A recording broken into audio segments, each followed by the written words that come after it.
Although their names are interchangeably used, cement and concrete are entirely different products. In fact, cement is one of the primary raw materials used in the production of concrete, along with water and aggregate.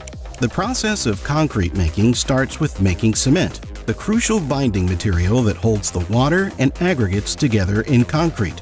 There are many different kinds of cement, but the most commonly used is ordinary Portland cement.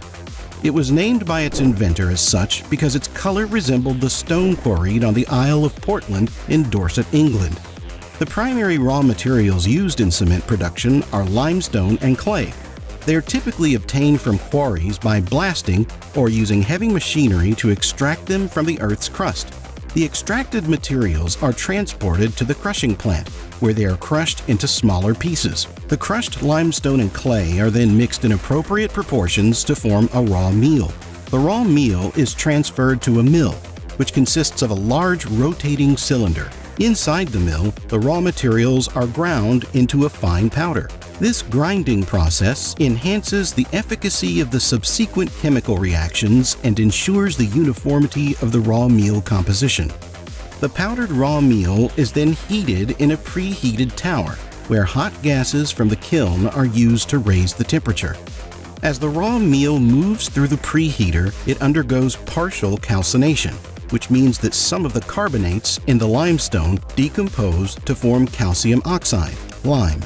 The preheated and pre-calcined raw meal enters a rotary kiln, which is a long cylindrical furnace. The temperature in the kiln reaches around 1450 degrees Celsius or 2642 degrees Fahrenheit. In the kiln, the raw materials undergo a series of complex chemical reactions and sintering, resulting in the formation of small, marble-sized nodules called clinker. The clinker consists of calcium silicates, aluminates, and ferrites. The clinker is discharged from the kiln and passes through a clinker cooler, where air is blown through it to reduce its temperature. Cooling the clinker is important to maintain its quality and prevent the formation of undesirable crystal formations. The cooled clinker is then ground with gypsum and other additives such as fly ash, slag, or pozzolana in cement mills to produce fine powder. Gypsum is added to control the setting time of the cement.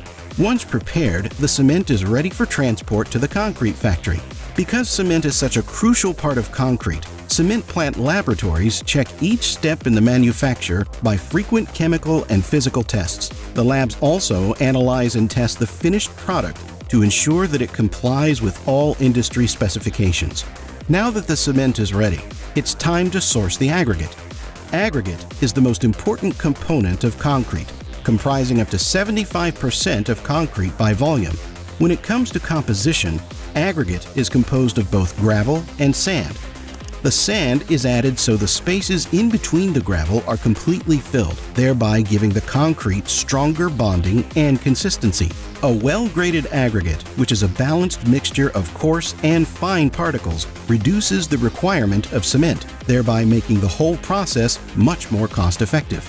Now is a great time to talk about the hidden stars of concrete manufacture, the admixtures. These chemicals offer a range of advantages and may be added to concrete to improve its properties. Plasticizers give the concrete greater workability, which refers to its ability to be easily molded and placed without segregation or excessive bleeding of water, allowing it to reach congested areas.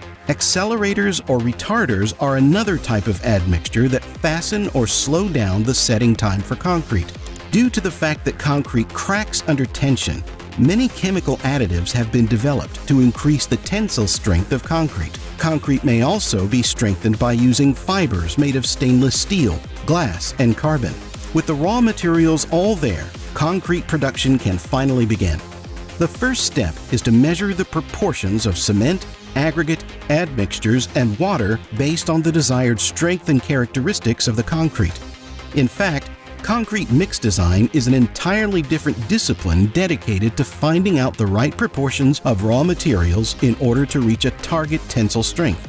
Moreover, building codes have been developed that specify the ratio of cement, aggregate, and water based on the different types of construction. The next step is to mix the ingredients thoroughly to create a uniform mixture. Traditionally, this was done manually using shovels on a flat surface such as a concrete slab. However, nowadays concrete mixers are commonly used, which automate and speed up the process. The mixing process ensures that the cement particles are evenly distributed throughout the aggregates.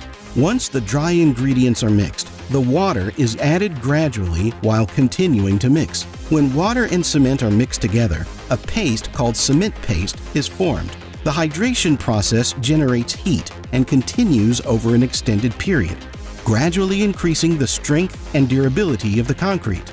The mixing process continues until the concrete has a uniform consistency. During this step, it's important to check the workability of the concrete. The consistency of the concrete can be adjusted by adding more water or dry ingredients as necessary. Once the concrete is mixed and has the desired consistency, it is transported and placed in its final location. This can be done by pouring it directly into formwork, molds, or by using specialized equipment such as pumps or conveyors. During the placing process, it's important to avoid segregation, which is the segregation of coarse aggregates from the rest of the mixture. After the concrete is placed, it needs to be properly compacted to eliminate any voids or air pockets. This is typically achieved using vibrators or by mechanical means such as tamping or rolling. Compaction ensures that the concrete is dense and has good strength and durability. Once the concrete is placed and compacted, it needs to be cured. Curing is the process of maintaining adequate moisture and temperature conditions to allow the cement to hydrate and gain strength gradually. This typically involves keeping the concrete damp or covering it with curing membranes, blankets, or plastic sheets. Curing can last for several days or weeks, depending on the type of concrete and the desired strength.